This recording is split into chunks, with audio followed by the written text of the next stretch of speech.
নমস্কার, আমি প্রিয়দর্শিনী মুখার্জি আপনাদের কাছে আরও একটা ভিডিও নিয়ে চলে এসেছি। আপনারা কেমন আছেন? নিশ্চয়ই ভালো আছেন আশা করি। আমি অনেকদিন বাদে ভিডিও দিচ্ছি, প্লিজ একটু আমার ভিডিও দেখবেন।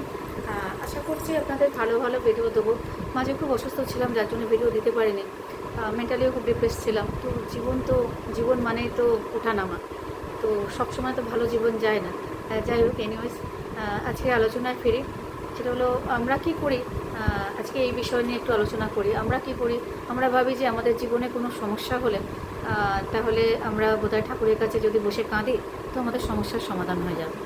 এটাই আজকে আমার বিষয়বস্তু, যে আমাদের জীবনে যদি কোনো সমস্যা হয়, আমরা কি ঠাকুরের সামনে বসে যদি কাঁদি আমাদের জীবনে সব সমস্যা কি সমাধান হয়ে যাবে? আমরা তখন কাজ করব নানা রকম, সারাদিন যেভাবেই কাটাই আমাদের খেয়াল হবে কি মাথায় থাকবে যে আমি তো প্রতিদিন ঠাকুরের কাছে বসে কাঁদছি, ঠাকুর ঠিক একটা ব্যবস্থা করে দেবে, আমার জীবনে যা যা সমস্যা আছে সব সমাধান করে দেবে ভগবান। প্রথমেই বলি, আপনি কিন্তু এখানে ভুল।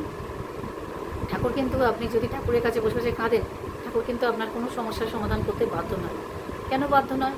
যে পৃথিবীতে কিছুই বিনা পরিশ্রমে পাওয়া যায় না। পৃথিবীতে কোনো কিছু আপনি বিনা পরিশ্রমে পাবেন না। পরিশ্রম লাগবে, আপনার ভাগ্য কতটা সঙ্গ দিচ্ছে দেখতে হবে, সময় লাগবে। কথায় বলে সময়ের আগে আর ভাগ্যের বেশি আপনি কিছু পাবেন না। তো কখন পাবেন? যদি আপনি খুব বেশি পরিশ্রম করেন।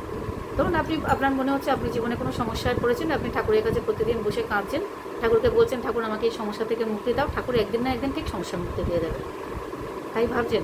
না, তা নয়। কি করতে হবে আপনাকে? ধরুন একটা উদাহরণ দিচ্ছি।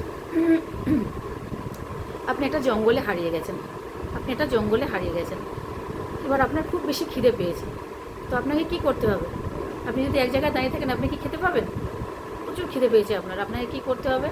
যে চারদিকে খুঁজে দেখতে হবে যে একটাও ফলের গাছ আপনি পান কিনা।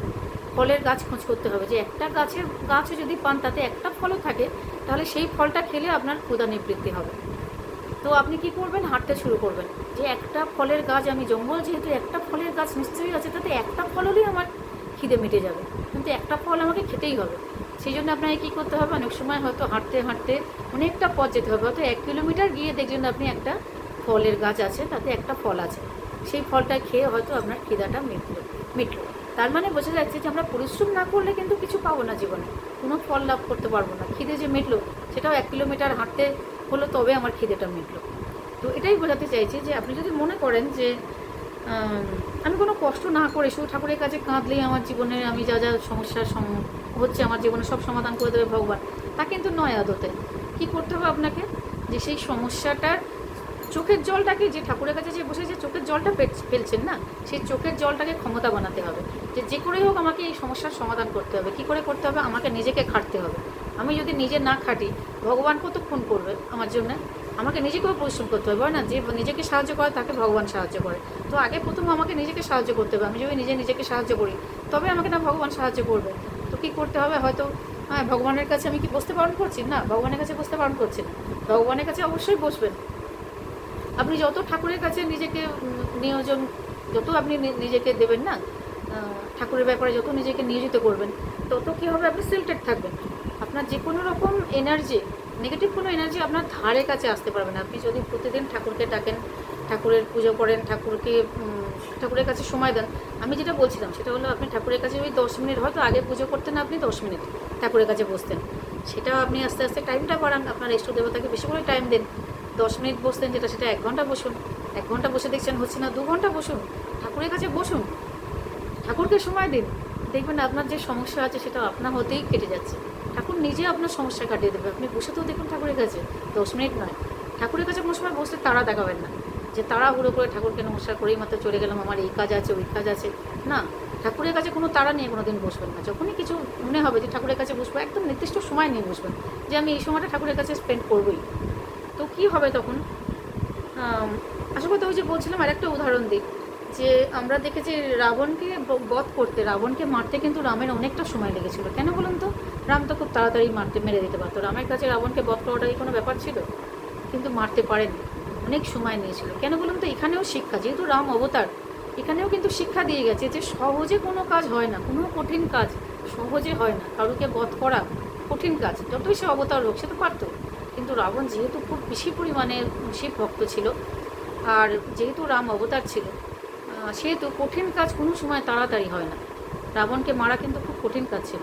সেখানেও শিক্ষা দিয়ে গেছে রাম যে যে কোনো কাজ সহজে হয় না, তার জন্য পরিশ্রম করতে হয়, সময় দিতে হয়, হ্যাঁ, এবং চেষ্টা চালিয়ে যেতে হয়, নিরন্তর চেষ্টা চালিয়ে যেতে হয়। সেই জন্য বলছি, যারা মনে করেন যে আমি জীবনে কোনো সমস্যায় পড়েছি, ঠাকুরের কাছে বসে কাঁদলেই সমস্যা মিটে যাবে, কোনো দিন নয়, কোনো দিন নয়। ঠাকুরের কাছে বেশি করে সময় দিতে হবে। আর কী করতে হবে? নিজেকে পরিশ্রম করতে হবে। যদি নিজেকে সাহায্য করেন ওই কাজটার সমাধান করার জন্য, যে সমস্যাটা আপনার জীবনে হয়েছে সেই সমস্যার সমাধানটা করার জন্যে আপনি যদি নিজে অগ্রণী ভূমিকা পালন করেন, অবশ্যই ভগবান আপনাকে সাহায্য করবে। কিন্তু আপনি যদি হাত পা গুটিয়ে বসে থাকেন যে আমি তো বসে আছি, আমি তো প্রতিদিন ভগবানকে বলছি, ভগবান ঠিক আমার কাজটা করে দেবে, আমি যে সমস্যায় পড়েছি সেটা সমাধান করে দেবে, সম্ভব না। কারণ সবাইকেই সময় দিতে হয় এবং সবাইকেই পরিশ্রম করতে হয়। ওই যে রামের কথা বললাম, কেন বললাম? রাম তো খুব তাড়াতাড়ি বধ করে দিতে পারলো না। কেন না? সময় এবং পরিশ্রম, সময়টা লাগলো, অনেকটা সময় লেগেছে এবং পরিশ্রম করতে হয়েছে, তবে কিন্তু রাবণকে বধ করতে পেরেছে। তো আমাদের রামায়ণ মহাভারত এগুলোও কিন্তু আমাদের শিক্ষা দেয়, আমাদের জীবন আমাদের প্রতিদিন শিক্ষা দিচ্ছে। জীবনের থেকে বড় শিক্ষক আর কেউ নেই। কিন্তু আমরা কী করি? জীবন যা শিক্ষা দেয়, সকালবেলা শুনি যে এই শিক্ষাটা নিলাম, রাত্রিবেলা ভুলে যাই। কোনো সময় ভুললে হবে না, জীবন আপনাকে সব শিখিয়ে দিচ্ছে কী করতে হবে না করতে হবে। আপনি যদি না শেখেন সেটা আপনার দোষ, জীবনের দোষ না, ভগবানেরও দোষ না। আজকে এই পর্যন্ত।